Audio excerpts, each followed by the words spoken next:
Shabbat Shalom, you guys. It's Friday evening. Just got in from my long walk and got a good run in today and went to the grocery store. So now our video, and then I'm gonna be chilling. So today I had time to get back into our Secrets of the Psalms series and shared a psalm about a specific story that is happening right now. Or it's not a story, I was going to say a news story, but I don't know if it's a big news story, but there was a real situation involving a woman in Georgia, and the prayer was for her specific situation. It was crazy, and so I devoted that to her, and I finally found the Bible. You know how I was telling you guys about how I was trying to find a Bible where there was the Hebrew words in the Hebrew letters, but also the phonetic spelling in English of the Hebrew words and the English translation underneath. So I finally found it. I had to get several volumes, but this is, for instance, the Psalms. And so you can see it's the Hebrew transliteration translation. And so when you go inside, there's you can see the Hebrew letters that you scan from right to left.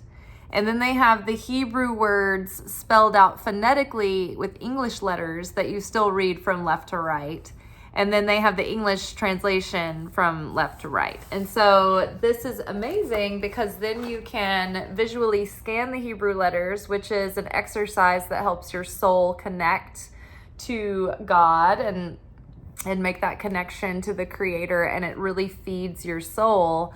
And then you can pray out loud the Aramaic by pronouncing the words, and then you can read the translation, which is not like a amplified or the King James. So many times in these translations, they're trying to make it easy to read, and they're trying to make the translation more modern and relatable, but a lot gets lost in that translation. And so I was looking for something that was truer to the Aramaic.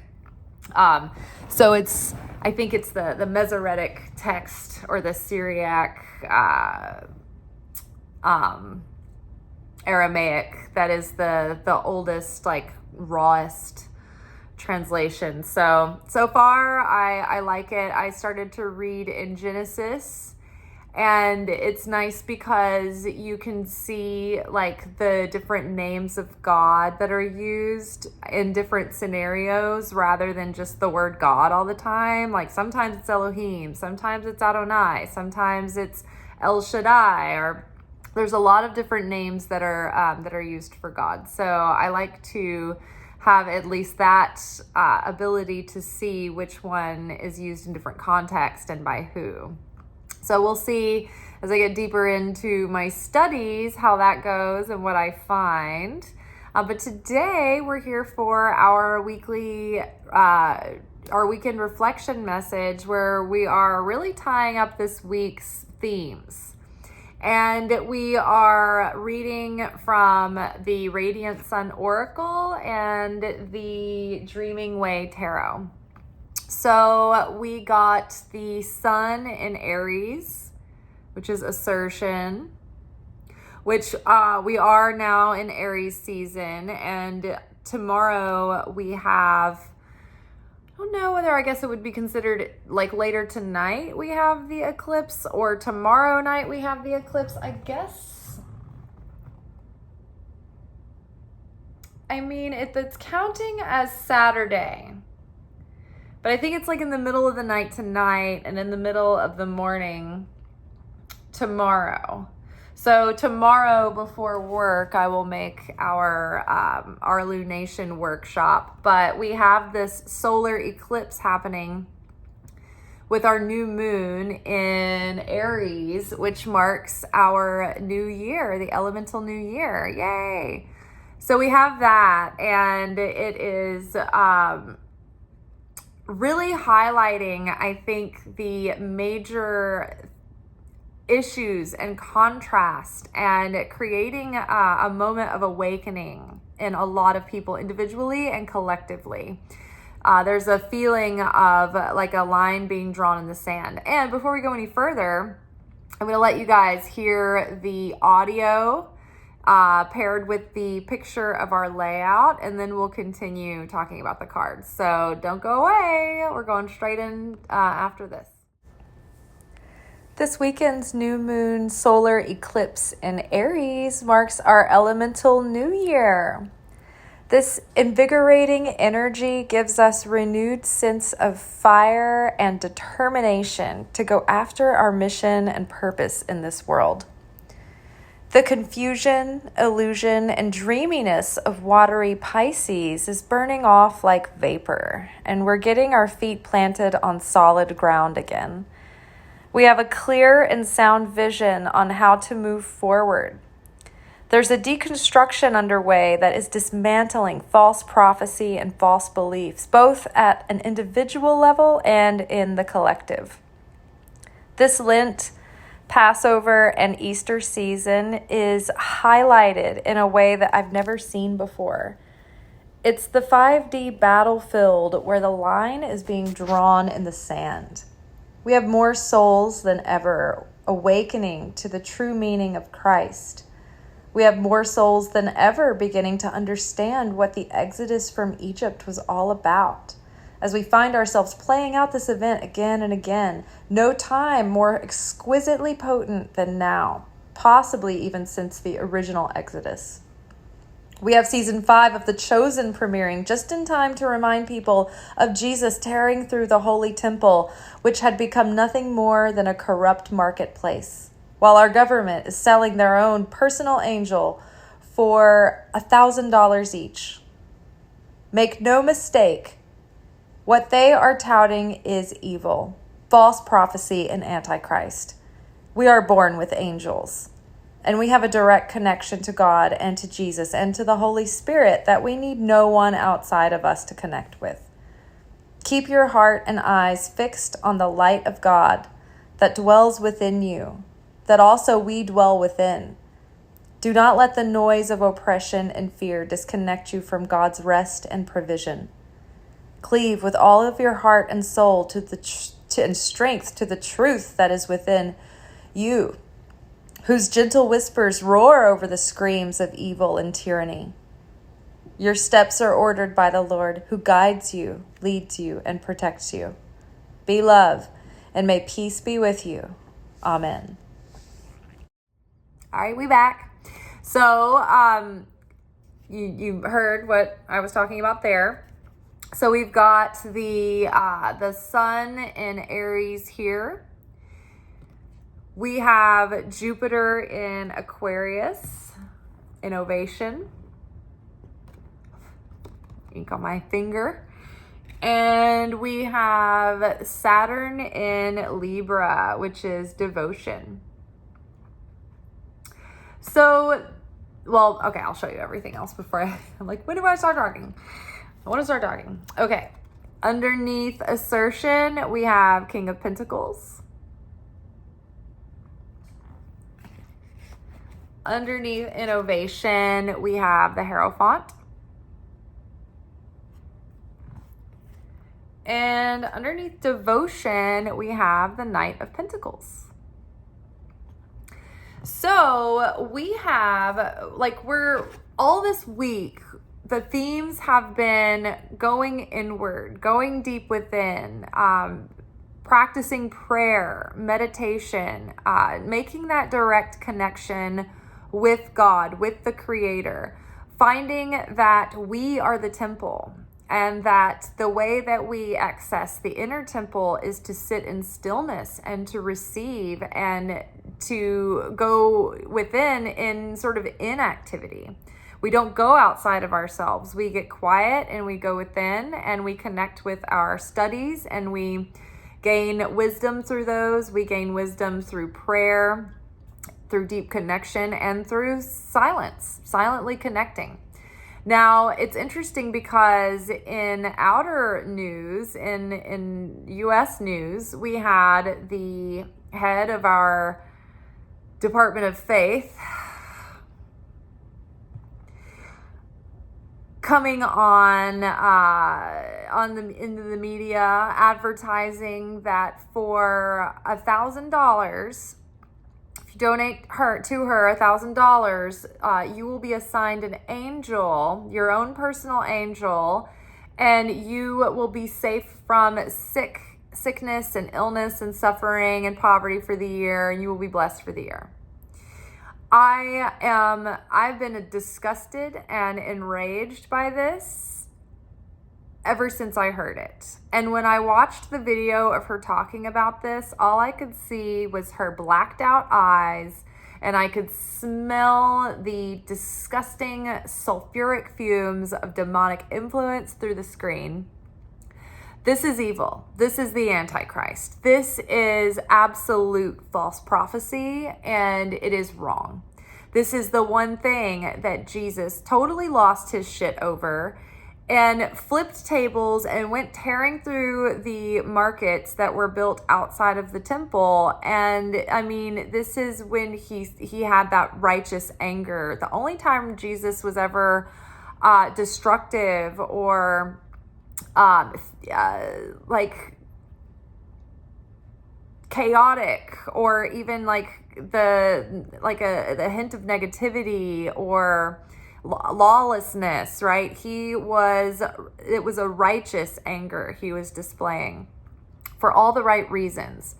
And so I think it's interesting that this is happening during Passover, during Lent, during the Easter season. It's like a mockery of Jesus and what he died for. And I think it's so interesting that right now, perfect timing for The Chosen season 5 to be coming out, which starts with Jesus entering the city. The palm leaves are being put down in front of his donkey. And this is the season where he goes into the marketplace and like tears through it and flips over the tables and is turning things over and is condemning people for turning the temple into a marketplace. So there's that. Isn't that incredible how with nature gives the poison and the remedy always at the same time? As the Antichrist is trying to sell people their angel, there is just as big of a message that is being put in the media reminding us that that is absolutely wrong, right? I always thought that the Antichrist, and I still think that it might be like these archetype people that come through every generation or so. I'm not sure if there's one absolute Antichrist that is the Antichrist of all Antichrists, but in this scenario, it is definitely a group effort. I always thought that it would be sneakier and like slicker and harder to spot, but it is one of the most obvious displays I've ever seen. And yet, people are still falling for it. They're still confused. They're still buying right into it. Even like people like my dad, who was that evangelical voice who, you know, we all, like a lot of us had these parents who absolutely ruined our childhoods with all of this warning of be aware of the Antichrist. Don't buy into the world system. Don't take the mark of the beast. The end times are coming. Revelations, prophecies, this and that. And it's like, they're the ones that are unprepared. They're the ones that are buying into the lies and the deceit and the illusions. It's insanity to me. There's also these deconstruction movements that are breaking apart all of the hypocrisy and falseness that the church has built in evangelicalism and all of that. And so there's this deconstruction movement. But I feel like I am more on the side of the reconstruction movement. There's a place for the deconstruction movement for sure. But after you illuminate everyone to what was wrong and what was off, it's like, where do you go from there, right? And I don't, nobody needs to tell me what was off. Like, I already know. That's why I'm already doing my thing here. Giving space to reconnect with your own relationship with God, with the Holy Spirit, with Christ, and not looking outside of yourself for somebody else to tell you what to think and what to believe, because that's how we got into this problem. People just blindly trusting organizations and people with motives and bad intentions and sinister plans. And so, now we're at a point where it's like, who do you trust, right? It's very hard to sift through all the noise and find what's true. And that actually is to be found disconnecting from the noise of everybody else and sitting with your own spirit and bringing that soul and that spirit back to life. It's like we need soul triage, soul emergency response, right? And we need to revive our soul and heal that soul sickness that so many people are so lost and so disconnected. They wouldn't know what was true from what was false if it's staring them right in the face. The words are written on the page and they still don't get it. And so, yes, there is messages being put out into the world now. But then you have the crowds of people and the mob mentality pulling everyone's consciousness this way and that, because there are a lot of believers who mean well, but they're still following down like this shadowy version of it, right? And so it gets very murky. So we have to be able to cut all of the noise out and tune in deeply to our spirit and to our own conscience and do our own study. Right? Do our own reading of the Bible, have our own prayer practice, have our own meditation practice. I like to go on very long walks and just let myself get quiet and let the visions come forward and let the words and the things come to me and come through me. And so this is a regular practice I've been doing for a long time. It doesn't take the place of absolute stillness and silence, like sitting in that level of meditation, which I have been rushing around all week and haven't really been able to sit in that stillness. And I feel like, oh my gosh, like I haven't done what I've been asked to do, But there's just been so much going on, pulling me in all these different directions. And I need to make it a discipline to, even if I have no sleep, to just make that a priority. So we have assertion here, which is the sun in Aries. And this is that new, reinvigoration, that fresh radiance coming in with the new year. And with this new moon, it's like we're planting, this is the head of the year, the seed level of the new year. So it's important that we are in a higher mind and a higher state of consciousness over this weekend. I've been teaching the Psalms in my shorts, and today my short was too long for a short, so I just made a shorter video. But that is now in its own playlist on the channel. You can find it under the Secrets of the Psalms. But we are I don't know, this feeling of we've been in watery Pisces, and this feeling of just drowning under the weight of it all and being overwhelmed and depressed and indecisive and not knowing what to do and frozen in fear and analysis paralysis, which that is the blitzkrieg that they intended, to be doing things so rapidly and overwhelming that we feel like we have nothing, we can't stop it. We can't process everything that's going on. And that's exactly the plan. But now we're getting our energy back and we're adjusting to this moment and we're very resilient. And so our energy is coming back. Our enthusiasm is coming back. Our determination is coming back. And we feel up to the challenge and we're ready to take action. Now we need to be very careful not to be impulsive and jump into the comment section and mob mentality. And, I know there's a lot of people organizing marches and things, but I'm with the guy who started the People's Union USA, who's organizing all of the economic resistance and the economic blackouts. And he's right. He is making a point that they want us to get out and march and create havoc so that they can restrict our rights to do so, and maybe even invoke martial law. And we don't want that. And already in Kentucky, they have made it a law that you can be arrested for gathering outside of the Capitol and protesting. Now, this is a violation of our First Amendment rights in the Constitution. We have the right to assemble and gather and protest. And so we have to be wise that this administration doesn't care about our rights. It doesn't care what the Constitution says. They're going to do whatever they feel like. So the law isn't really protecting us anymore.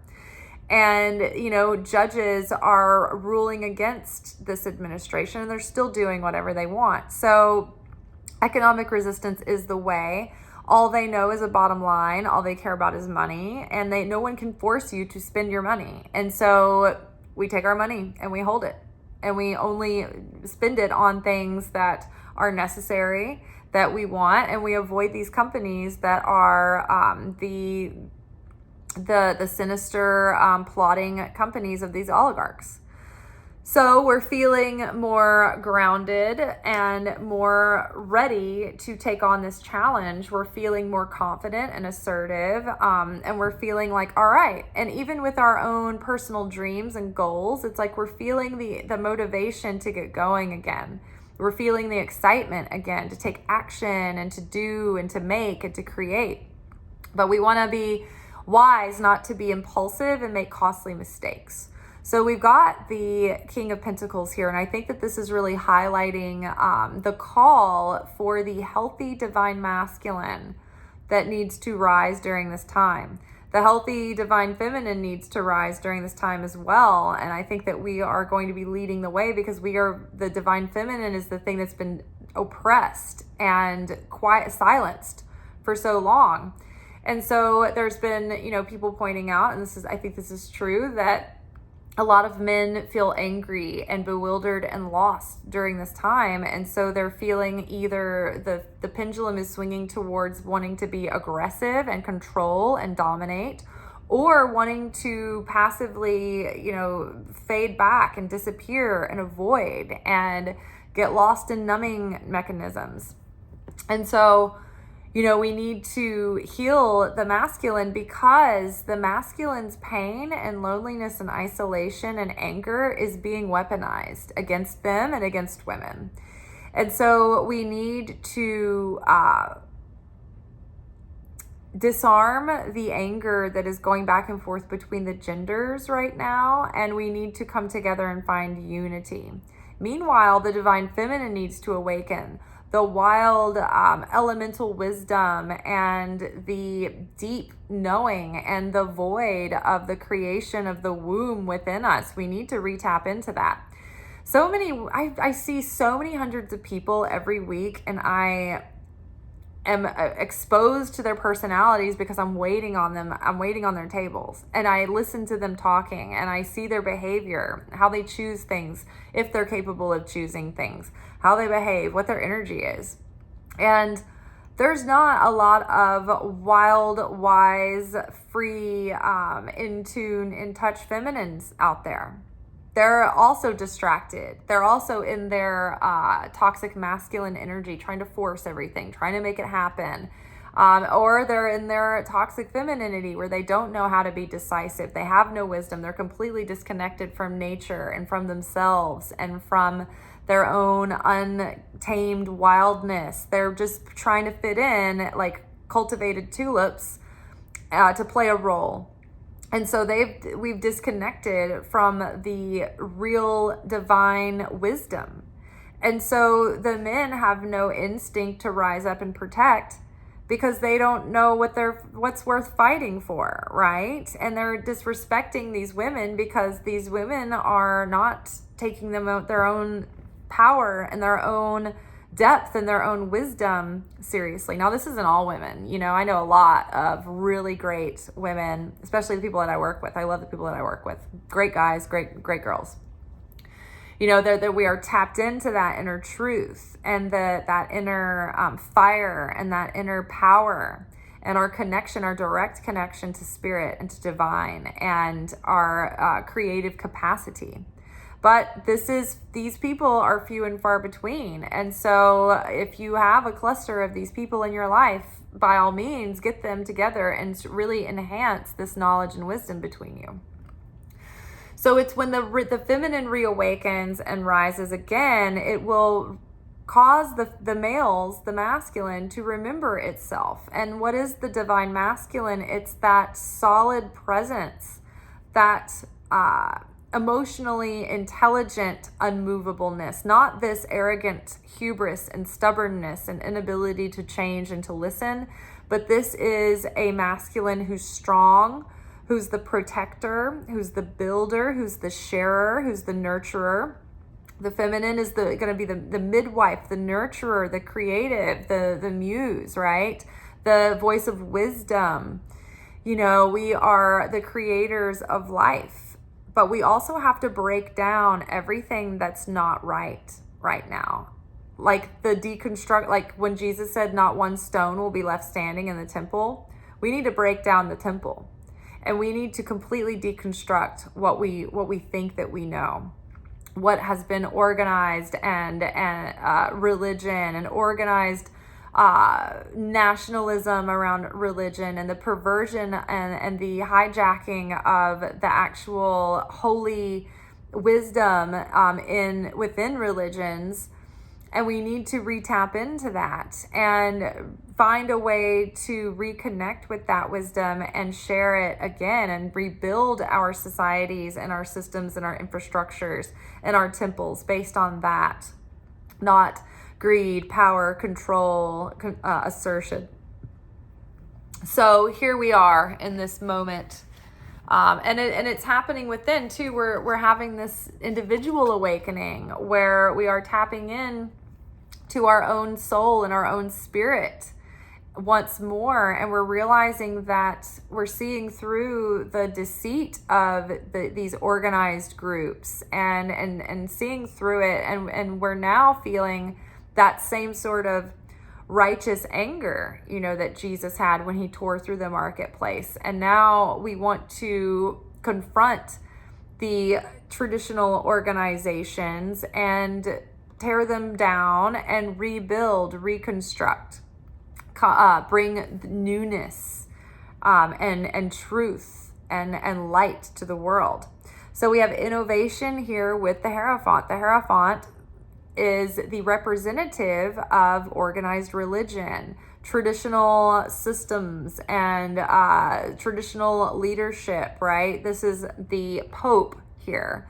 But the Pope is asleep. And you can kind of interpret this a lot of ways. Like in one sense, the Pope is sitting here in meditation, like the high priest or the spiritual authority is in meditation and receiving the keys of wisdom.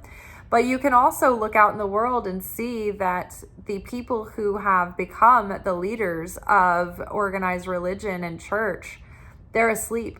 Their souls are asleep. Their spirits are asleep. They have no connection, no anointing.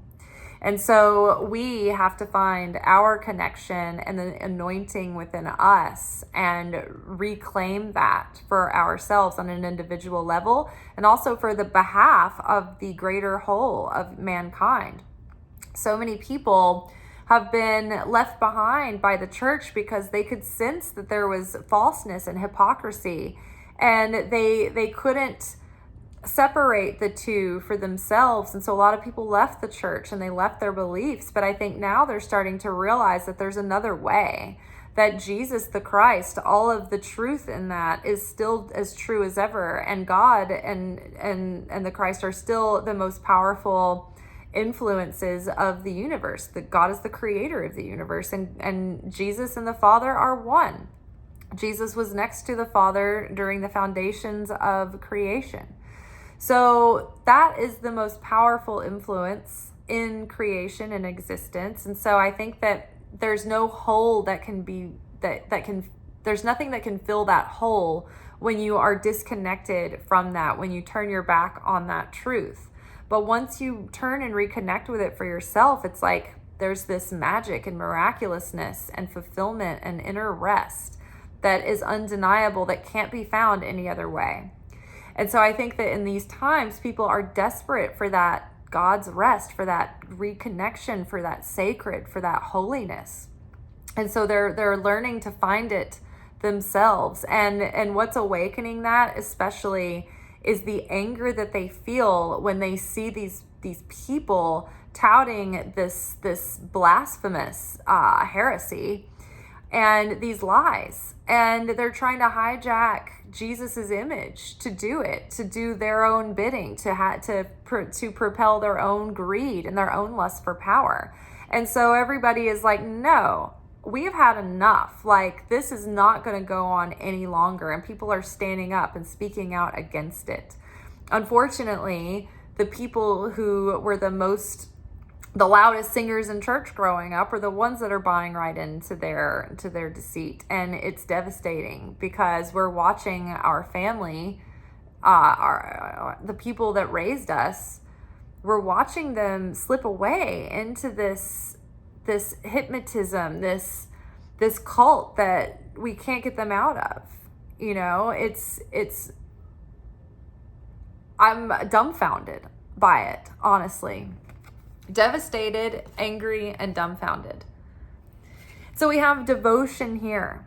And this is that devotion to doing something for the greater good, right? We're reconnecting with our purpose and our mission in this world, because whatever experiences and talents we've been given and gifts, and we live in this time, they're needed now. And so because of the cosmic scales hanging in the balance here, you know, we have to fight to push those scales towards good and the light, because the darkness is aggressive and it is washing over people, and they're in this slumber, they're in this sleep, they're like walking zombies, they're the walking dead. And so it reawakens in us a determination and a newfound understanding of why our talents and our gifts and our own unique experience is so valuable, is so important, because that's the thing that's going to help us connect and share what we need to and how we need to with others, to bring them back into light, to wake them up, or at least set the stage for them to awaken within it. Sometimes you can't wake people. When you think about a sleepwalker, right? They tell you not to try to wake up a sleepwalker because it can cause them to sort of lose it and to go into like a violent attack because they get defensive, right? And so same with these people who are in this deep sleep. You can't directly confront them because they're just going to shut down, right? But we have to create the conditions around them that might wake them up on their own, right? The bright light, making a big noise, right? Getting their attention, shaking them awake, startling them awake. But I don't know. I hope that this horrible selling of this angel is going to wake people up. Hopefully people will see through that. And so this devotion here, the devotion to help mankind and do on behalf of others, you know, we've got to speak up and we've got to help people who are being oppressed and put upon and who are being harassed and, you know, whose rights are being threatened. And we can do this by simply being a helping hand to them one-on-one.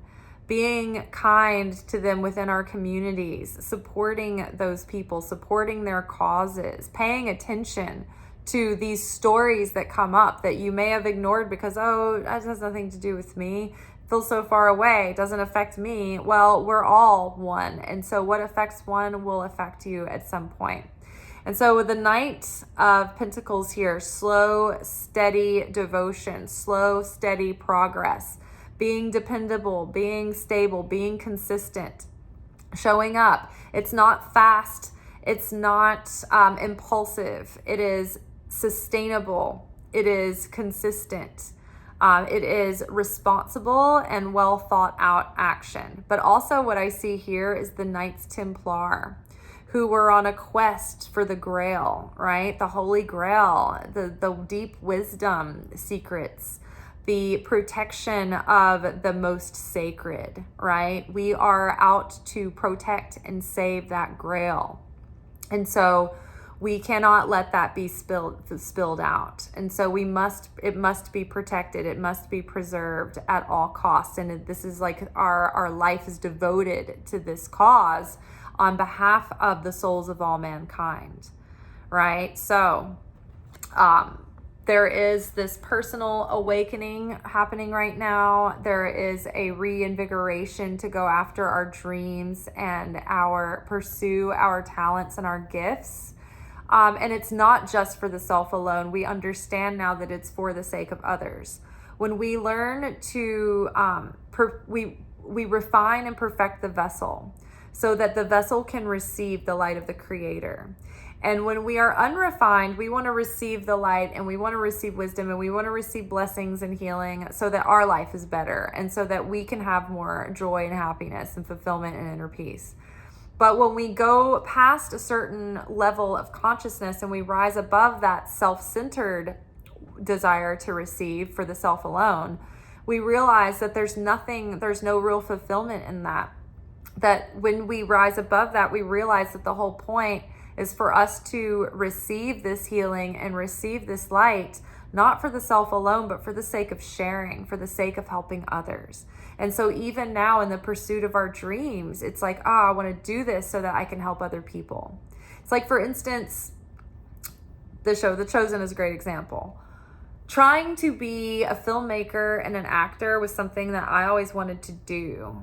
But then I was in the industry, and I was in the industry for like 13 years, and I felt that it was meaningless and it fell flat, and it started to really suck the life out of me because I didn't feel like I was giving anything to the world that meant anything of any value. And I was giving my life to something that was, it was my dream. And I was doing that, and it was just like kind of like everybody was all about me, and I guess my career was just like me centered, like trying to survive, trying to get by. But I realized that there was such an emptiness in it, and it wasn't fulfilling anymore. It didn't inspire me because I wasn't giving anything. I wasn't creating anything that was really going to be truly positive or life-changing for anyone. I worked on some things that had merit, but like overall, like there was very few things that gave me a deep sense of meaning like I have when I'm making these videos and giving them to you guys.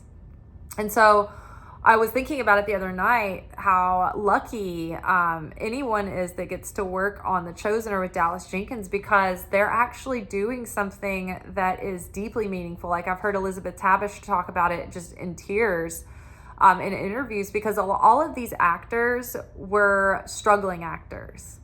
And it's so funny to listen to all of their stories. Most of them were like, I'm about to quit. Like, I am about to give up. Like, this has been such a thankless industry. And then they got this role. And they have just been so blessed by it because they are doing something that's changing the world, that's giving people a chance to connect with Jesus on a level that brings Jesus to life. It's not just words on a page that can really fall flat and cold. And it's actually getting people wanting to read the Bible and wanting to read the Gospels. And it's telling the story in such a long, drawn out way. They have so many hours to tell it that you're getting so deep into the meaning and the way that each one of the disciples was changed and how their own life experiences contributed to their ministry and their ability to be effective as disciples. And so it's so easy, it becomes so much more easy to relate your own life with each episode. There's something that is nourishing that comes just right in time. Every time you watch an episode, it's like that's the thing that you needed that day. And so I see that as a perfect example of using your talents, not in a way that just glorifies your own self. I mean, even like the Pureflix movies, most of them are sentimental and dishonest. But this particular body of work, I think, is a masterpiece and genius. And I think it was channeled through, like, from God to give to the world during this time because we need it so badly. And God knew that the media, the way that we can see film, plays on our emotions and our soul and our consciousness in a way that reading it alone hasn't been able to really break into people's hearts the way that seeing it played out in the show does. So that's a good example of going after a career that is not just for the self alone, but for the sake of sharing with others. Same for like seeking spiritual wisdom and guidance and healing. It's not just for ourself alone, but it's for us to become better vessels of being better ambassadors of that light, being channels of that light for others as well. And I'm going to finish there, and I hope you guys have a wonderful weekend and say the Psalms. Go and watch my playlist of the Psalms over this weekend, because I think that it can be very powerful through this eclipse, especially to the Psalm about defeating your oppressors. I think that is some real prayer warfare that we need right now to use what can be chaotic and disruptive in the eclipses. I think that we can channel that for good, that energy. All right, you all, until tomorrow when we're here for our Secret Teachings of Jesus episode, I will see you later. Ciao.